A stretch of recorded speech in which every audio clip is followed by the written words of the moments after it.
Hello, everybody. My name is Ray. Welcome to the Evangelical Dark Web. Today, we're going to be discussing James White and his reasons for ducking or not debating Stephen Wolfe. Now, this has been called into question by John Harris, who pointed out, hey, you're debating Corey Mailer of the Stone Choir podcast, but you would not dare debate Stephen Wolfe. And a lot of people are saying the same things. People are starting to murmur, and they're not unjustified in their murmuring. This is something to murmur about. This is someone who is a bit of a debate me bro. That is why James White is a thing. He is a debate me bro, and he won't debate Stephen Wolfe bro. And Stephen Wolfe is a thoughtful Christian leader, Christian nationalist thought leader, and he's a very soft-spoken, gentle guy. Like I met him in person, had him on a channel for an interview. He's definitely not. He does not give the supervillain vibes that people ascribe to him. So this is who James White doesn't want to debate, but he does want to debate Corey Mahler, which I think it says a lot because the way he disagrees with believers and the way he disagrees with people that are not believers is kind of disparate, and the way he treats uh, brothers in Christ is sometimes worse than how he treats abject pagans. So this is a pretty interesting observation. He has his reasons or excuses. However you want to look at them, I'll let you decide, but I'll probably throw my own weight in as we listen. But first, we'll let you know, Christian uh, news and commentary ministry. That is what Evangelical Dark Web is. We have a Patreon-like system. I also have a book, Winning Not Winsome, 10 Commandments of Spiritual Warfare. But the least you can do is like this video, subscribe to the channel, to the podcast if you are new. So this is the, I guess, the latest dividing line episode, whatever, I guess. And we're going to listen to it at 1.5 speed, starting with the John Harris name drop. Did this. John Harris pulled this off. He said, if you refuse to dialogue with Stephen Wolfe, but you'll talk to someone with a cartoon villain reputation, I do kind of question your motives. Well, thanks, John. I appreciate that. Now, I don't think John is in leadership anywhere. He probably hasn't had to deal with any of this in his church or anything like that. Maybe he's just, doing his thing. I don't know. But just as a fact check here, John Harris is in leadership at a church. I can't quite keep straight what the situation is because he's in a period of transition in what he's doing in the local church, but he is in leadership in a local church. So, okay, come on, James. But let's make this clear again. And some other folks have been, they write to Wolfe. Well, you debate James White on, what do you want to debate James White on, and blah, blah, blah, blah, blah. What has happened over the past, number of months is whenever this comes up, I go, what are we supposed to debate? He's a political philosopher. I'm not. He's not an exegete. He's not a theologian. He's not an apologist. I don't think he reads Greek or Hebrew. And as far as, I've never seen him do a debate. Who has he debated? So what does he want to debate? Okay, first of all, who has he debated? He did just do a debate with David Reese at the Right Response Ministries conference. Could have been Jeff Durbin, but he was playing. Anyway, I really shouldn't reference memes from like 2014. But his reasoning starting out as he's not an apologist, he doesn't speak Greek or Hebrew that he knows of, he's a political philosopher and all this other stuff, and therefore these different things that they can't debate because of these qualifying aspects of what he is and what James White is, they can't do a debate. Are you kidding me?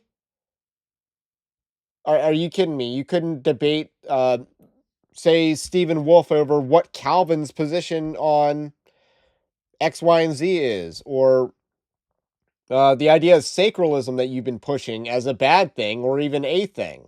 So you couldn't debate these things with Stephen Wolfe, but you'll debate whether black people can be sanctified with Corey Mailer. Like, are we serious? Are you a serious debate me bro?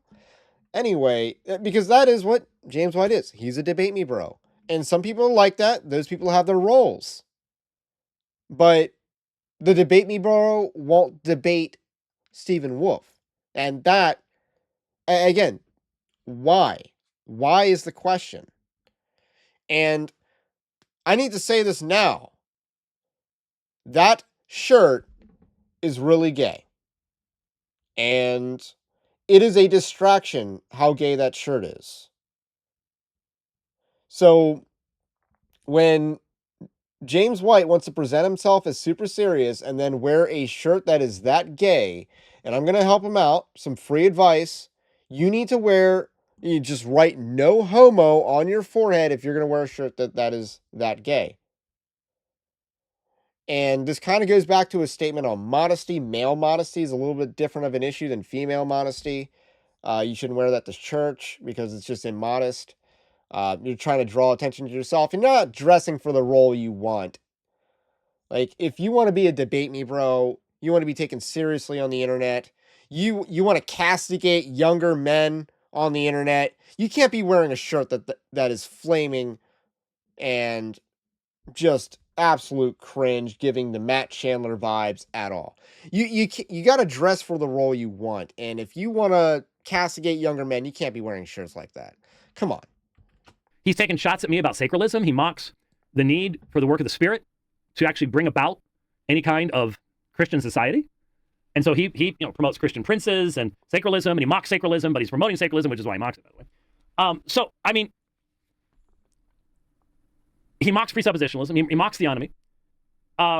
So, look, I know Jeff Durbin would love to debate Stephen Wolfe on theonomy, but I don't think Stephen Wolfe would ever debate Jeff on.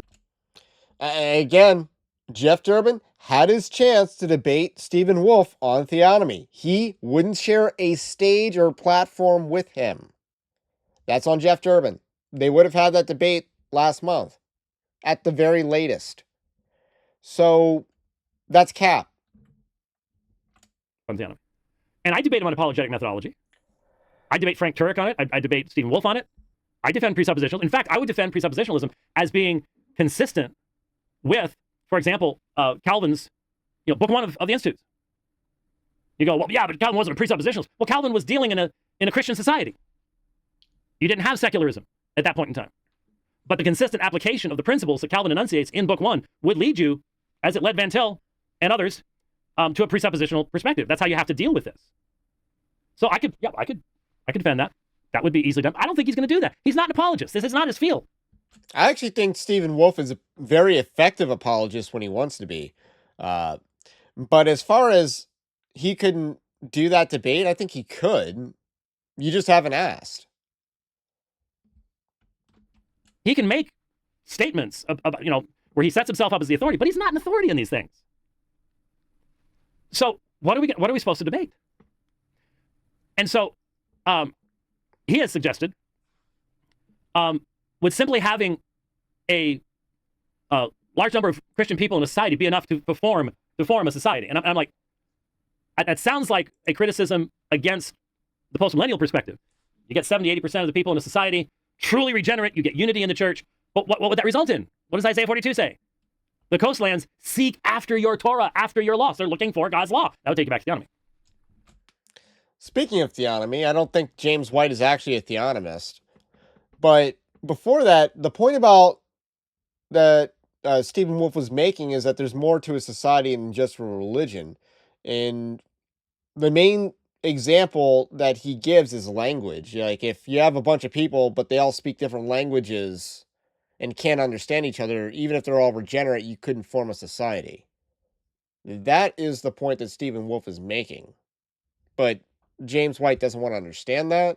Like, it's pretty easy. Like, even someone who doesn't have a doctorate, whether accredited or not, can understand that point. Why can't James White understand that point? Understand the argument. Understand the steelman position. And that's not even the steelman, because that's not a complete articulation of Wolfe's position, but at least understand what he's talking about when you make a reference in passing. So maybe a way of doing it would be some concrete historical examples. I mean, I am the professor of church history at Grace Bible Theological Seminary. So Rip. How about the imprisonment of Fritz Erba by Lutheran authorities and the execution of Miguel Servetus by Genevan authorities were in error, were wrong, or were were a proper exercise of a Christian prince, since he's into being a Christian prince. Okay? How about that? Now, how, as a theonomist, Would you argue against the execution of heretics? That makes no sense. That really does not make any sense. Deuteronomy 13. How on earth, as a theonomist, could you argue against executing heretics? It does not make any sense to call yourself a theonomist and be against enforcing the first table of the law, which includes commandment 1. I'm doing the debate with Mahler online because otherwise it would be 2026 before I could do it. But I much prefer in person. I really, really do. I'm looking at the camera here. It looks like I'm looking at you, but I'm not. I'm not even looking at Rich. Rich is just a little bit over to the right. I've learned over the... I actually believe this point. This is the most valid excuse he has given. And it is valid to say, I want to do it in person and my calendar is booked for the next year. That is the most valid thing he said as far as why he won't, and it's not a can, it's a won't, debate Stephen Wolfe. Because I imagine he put out the offer to debate Corey Mailer, not the other way around. The years to recognize little smiles and stuff like that, and I'm only looking at the periphery, sticking the tongue out, things like that. It's just over the periphery of my vision. It's a skill you develop over the years. Anyway, there's something different about being in person. There really is. I would rather do it that way. My understanding is that he lives in North Carolina, so I'm sitting here going, well, it would be well down the road, and maybe a lot of stuff will happen between now and then. But if it's an important enough topic, maybe something could be worked out in the spring next year, about a year from now. And for most people, it's like, no one's even going to be thinking about this a year from now. Well, if it's an important subject, they better be. If it's not the internet where, the big, huge thing of today is forgotten in 6 months. It's no longer even relevant. That's not the kind of stuff I'm really into. You're like, well, you're debating Mahler. Yeah, Mahler's repackaging a lot of the same arguments that Dr. Mell, the fourth president of the Southern Baptist Convention, presented in 1844. That means it's been around coming up on 200 years. And so I just want to reiterate that the founding of the Southern Baptist Convention was just, and we should not apologize for it. They were theologically correct, and the Northern Baptists were not. And what happened to the Southern Baptists and what happened to the Northern Baptists? What Northern Baptists is what your next question will be, because they don't exist anymore because they were corrupt. In the North, we have, the Baptist churches are called Bible churches. That's kind of how it works. So anyway, the Southern Baptist Convention, I think, was vindicated. Its founding was vindicated, my opinion. But, John Harris wrote a book on that. So if you're repackaging it and presenting it, then that means it's something that probably needs to be dealt with again. So yeah, that's a long-term thing. And so I'm just sort of like, well, John, you have no basis for questioning my motives because I've said over and over again, what are we supposed to debate? What are we supposed to debate? And people just shut up. They just get silent. They want to see the fight, but they're not bright enough to realize what they want the fight to be about. It's just as long as people are beating somebody else up. I 100% think he's capping here as well. When he says, what do you want us to debate? I'm sure if you were to post a comment, if you were to post a question, what should me and Stephen Wolfe debate? I guarantee you'll get a bunch of legitimate answers in the replies. Like, this is such crap that he's spewing here that, there's nothing for us to debate. There's plenty of stuff for you to debate. So I don't know, I'm not sure if it would be worthwhile to do something online that would not actually mean anything. And I think when people have to invest time, energy, and money to make a debate happen, I think it sort of impacts, if it's just a matter of sitting down in front of now I'm investing a lot of time in this upcoming one. No two ways about it. And it's only 2 hours long. So, we're investing time in it. But still, that's what I'd be looking toward.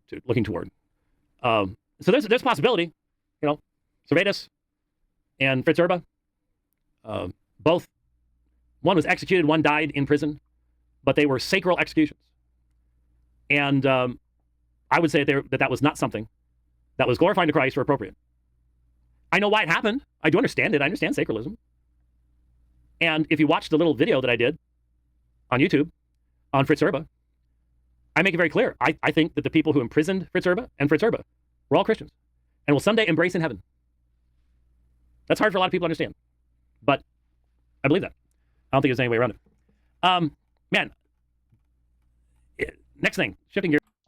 All right, so there is James White giving his answers. I think his best answer was that the debate needs to be in person, but also, let me just say, it's probably more useful that it's not. I mean, or at least, and he treats like, oh, it's only 2 hours, like that's a short period of time. Like, now anything longer than 2 hours, in my opinion, is just not frankly productive. But those are my thoughts on that. The most effective debates I see on social media, like YouTube being social media, about 2 hours. Like, you don't really need to go 4 hour debates. I think the demand for 2 hour debates is much higher, and therefore it would be much more useful to see. So, those are my thoughts on that. So, the online debate for 2 hours, I think, is fine and dandy. Not sure why it doesn't need to be in person. It really doesn't, unless technology and internet is in question. Then, yeah, let it be in person. But not really a fan otherwise of these excuses. Those are just my opinions. I'm not much of a debater, just because I don't care for apologetics debates much. Uh, those are just my thoughts. We don't do a whole lot of apologetics debates around here. It's more discernment. It's more news. It's more commentary on news and stuff like that. We so it's not my thing to be the debate me, bro. Maybe there's a alternative timeline where that's the path I go down. It's very possible that I would have gone down that path, but it just did not turn out that way. God wants me doing other things than being a debate me bro. Not that there's nothing, not that debate me bros are bad. Like, other Paul is great, and he really likes James White. So those are my thoughts. I think the debate doesn't need to be in person. Let's do it online, and let's not create a bunch of excuses for why the debate can't happen. Maybe we should go Stephen Wolfe into uh, calling his bluff here, because I think there's some bluffing going on. So those are my thoughts. My name is Ray, the Evangelical Dark Web. If you like this kind of content, do also subscribe to the channel. It's a podcast if you are new. Have a blessed day. Stay based. Christ is King. And we will catch you on the next one.